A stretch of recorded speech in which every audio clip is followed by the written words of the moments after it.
ओम शांति। आज 29 मार्च 2025 बाप दादा की अनमोल मधुर महावाक्य। मीठे बच्चे, तुम्हें ज्ञान से अच्छी जागृति आई है। तुम अपने 84 जन्मों को निराकार और साकार बाप को जानते हो। तुम्हारा भटकना बंद हुआ। प्रश्न: ईश्वर की गतमत न्यारी क्यों गाई हुई है? उत्तर: 1. क्योंकि वह ऐसे मत देते हैं जिससे तुम ब्राह्मण सबसे न्यारे बन जाते हो। तुम सबकी एक मत हो जाती है। नंबर 2. ईश्वर ही है जो सबकी सद्गति करते हैं, पुजारी से पूज्य बनाते हैं, इसीलिए उनकी गतमत न्यारी है, जिससे तुम बच्चों के सिवाय कोई समझ नहीं सकता।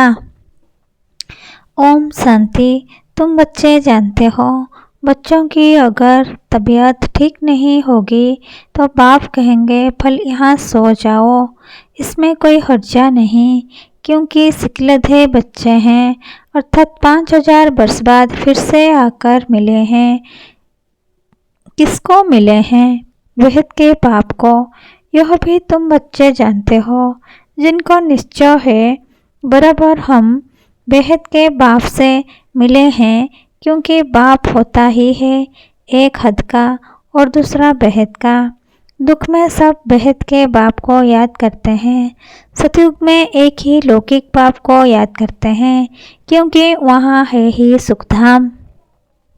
लौकिक बाप उसको कहा जाता है जो इस लोक में जन्म देता है। पारलौकिक बाप तो एक ही बार आकर तुमको अपना बनाते हैं। तुम रहने वाले भी बाप के साथ अमरलोक में हो, जिसको परलोक परम धाम कहा जाता है। वो है परे परे धाम। स्वर्ग को परे परे नहीं कहेंगे। स्वर्ग नर्क यहाँ ही होता है। नई दुनिया को स्वर्ग, पुरानी दुनिया को नर्क कहा जाता है। अभी है पतित दुनिया, पुकारते भी हैं हे पतित पावन आओ। सतयुग में ऐसे नहीं कहेंगे। जब से रावण राज्य होता है तब पतित बनते हैं, उनको कहेंगे 5 विकारों का राज्य। सतयुग में है ही निर्विकारी राज्य। भारत की कितनी जबरदस्त महिमा है, परंतु विकारी होने के कारण भारत की महिमा को जानते नहीं। भारत संपूर्ण निर्विकारी था जब यह लक्ष्मी नारायण राज्य करते थे। अभी वह राज्य नहीं है। वह राज्य कहाँ गया, यह पत्थर बुद्धियों को मालूम नहीं, और सभी अपने अपने धर्म स्थापक को जानते हैं। एक ही भारतवासी हैं जो ना अपने धर्म को जानते, ना धर्म स्थापक को जानते हैं। और धर्म वाले अपने धर्म को तो जानते हैं, परंतु वह फिर कब स्थापन करने आएंगे यह नहीं जानते। सिख लोगों को भी यह पता नहीं है कि हमारा सिख धर्म पहले था नहीं।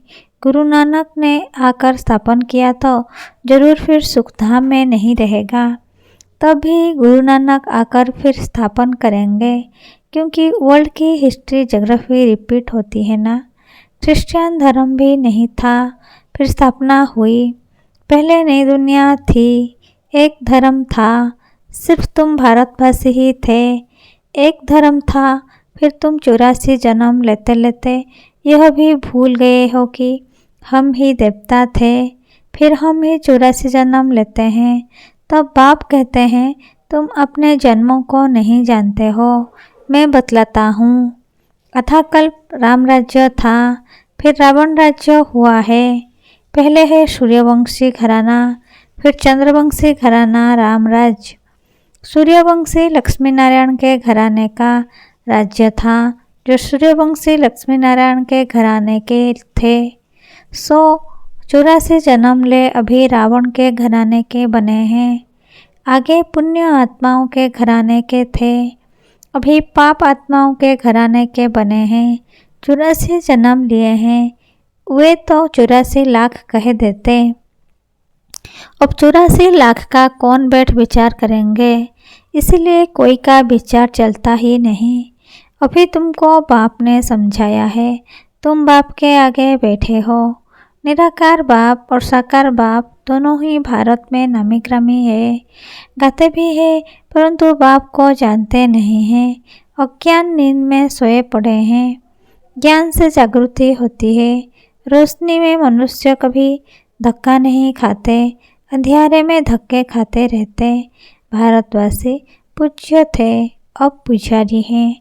लक्ष्मी नारायण पूज्य थे ना, यह किसकी पूजा करेंगे?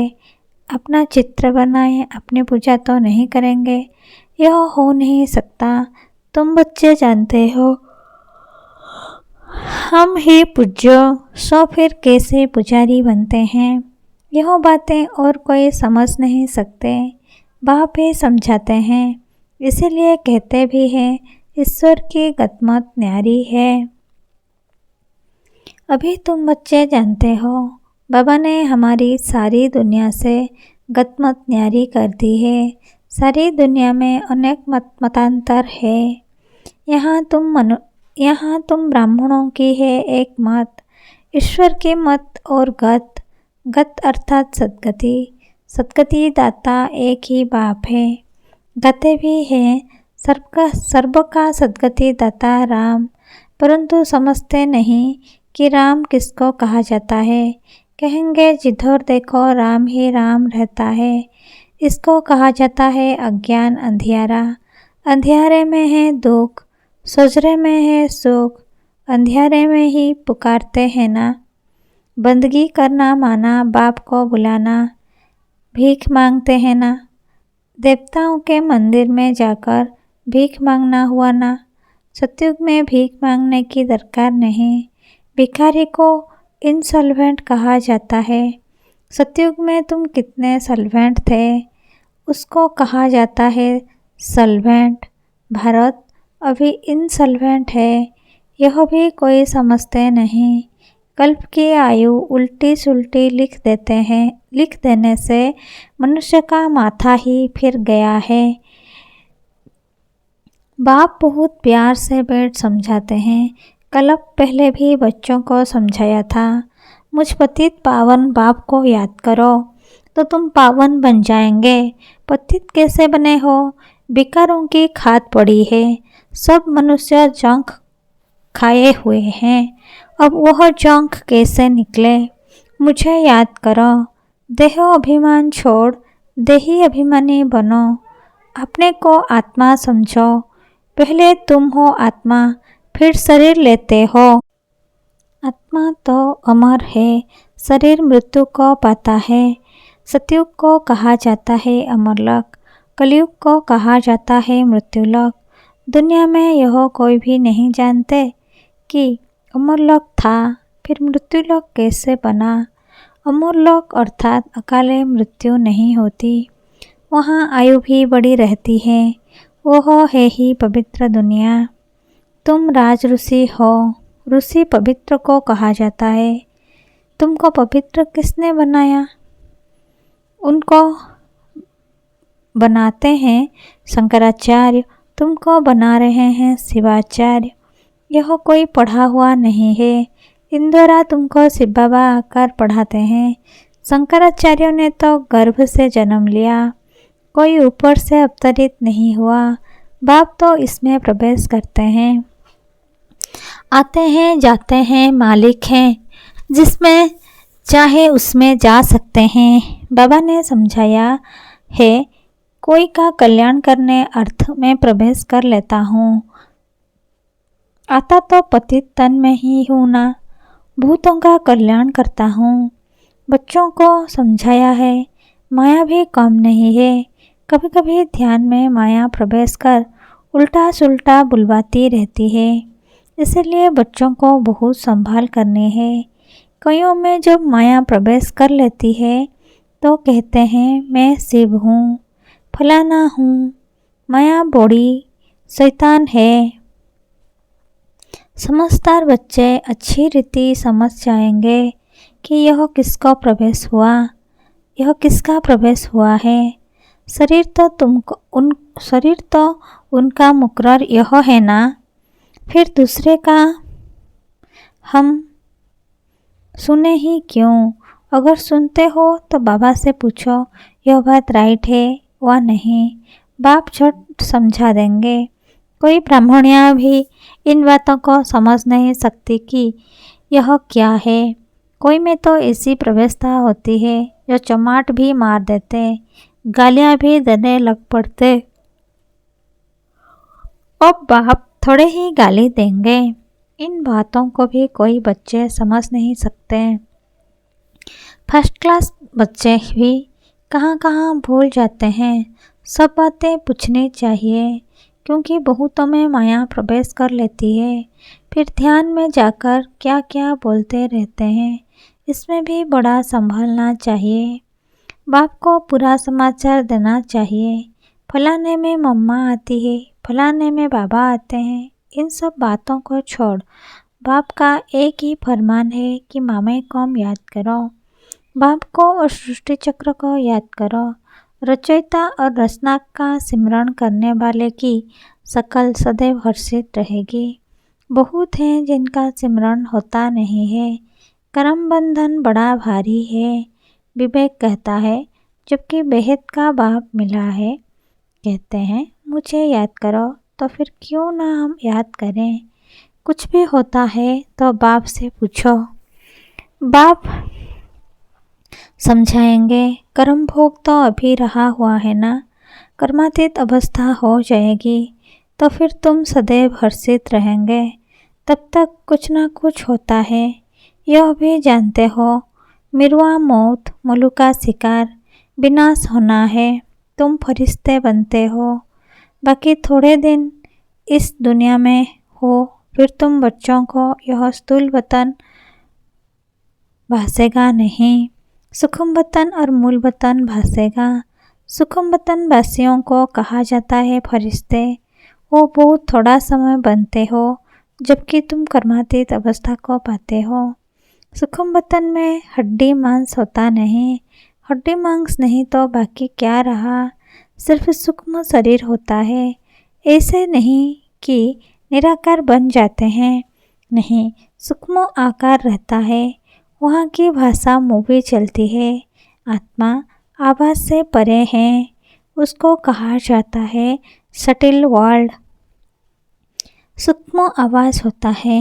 यहाँ है टॉकी, फिर मूवी, फिर है साइलेंस। यहाँ टॉक चलती है, यह ड्रामा का बना बनाया पार्ट है। वहाँ है साइलेंस, वह मूवी, और यह है टाकी। इन तीन लोगों को भी याद करने वाले कोई बिरले होंगे। बाप समझाते हैं, बच्चे सजाओं से छूटने के लिए कम से कम 8 घंटा कर्मयोगी बन कर्म करो, 8 घंटा आराम करो और 8 घंटा बाप को याद करो। इसी प्रैक्टिस से तुम पावन बन जाएंगे। नींद करते हो वो कोई बाप की याद नहीं है। ऐसे भी कोई ना समझे कि बाबा के तो हम बच्चे हैं ना, फिर याद क्या करें। नहीं, बाप तो कहते हैं मुझे वहाँ याद करो, अपने को आत्मा समझ मुझे याद करो। जब तक योग बोल से तुम पवित्र ना बनो, तब तक घर में भी तुम जा नहीं सकते। नहीं तो फिर सजाएं खाकर जाना होगा। सूक्ष्म वतन मूल वतन में भी जाना है, फिर आना है स्वर्ग में। बाबा ने समझाया है, आगे चल अखबारों में भी पड़ेगा। अभी तो बहुत टाइम है। इतनी सारी राजधानी स्थापन होती है। South, north, east, west Bharat का कितना है। अब अखबारों द्वारा ही आवाज़ निकलेगा। बाप कहते हैं मुझे याद करो तो तुम्हारे पाप कट जाएंगे। बुलाते भी हैं, हे पतित पावन लिबरेटर, हमको दुख से छुड़ाओ। बच्चे जानते हैं ड्रामा प्लान अनुसार विनाश भी होना है। इस लड़ाई के बाद फिर शांति ही शांति होगी, सुखधाम हो जाएगा, सारी उथल पथल हो जाएगी। सतयुग में होता ही है एक धर्म, कलयुग में है अनेक धर्म। यह तो कोई भी समझ सकते हैं।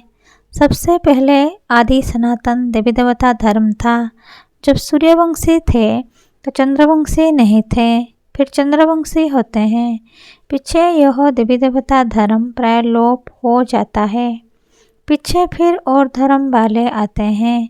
वह भी जब तक उन्हों संस्था बुद्धि को पाए तब तक मालूम थोड़े ही पड़ता है। अभी तुम बच्चे सृष्टि के आदि मध्य अंत को जानते हो। तुमसे पूछेंगे सीढ़ी में सिर्फ भारतवासियों को क्यों दिखाया है। बोलो, यह खेल है भारत पर, आधा कल्प है उन्हों का पाठ। बाकी द्वापर कलयुग में अन्य सब धर्म आते हैं।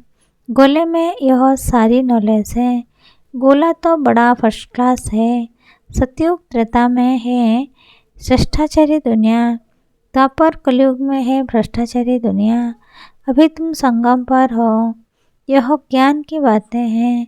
यह 4 युगों का चक्र कैसे फिरता है यह किसको पता नहीं है। सतयुग में इन लक्ष्मी नारायण का राज्य होता है। इन्हों को भी यह थोड़े ही पता रहता कि सतयुग के बाद फिर त्रेता होना है।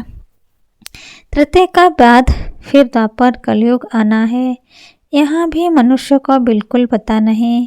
बल कहते हैं परंतु कैसे चक्र फिरता है यह कोई नहीं जानते। इसीलिए बाबा ने समझाया है, सारा गीता पर जोर रखो। सच्ची गीता सुनाने से स्वर्गवासी बनते हैं। यहाँ शिव बाबा खुद सुनाते हैं, वहाँ मनुष्य पढ़ते हैं।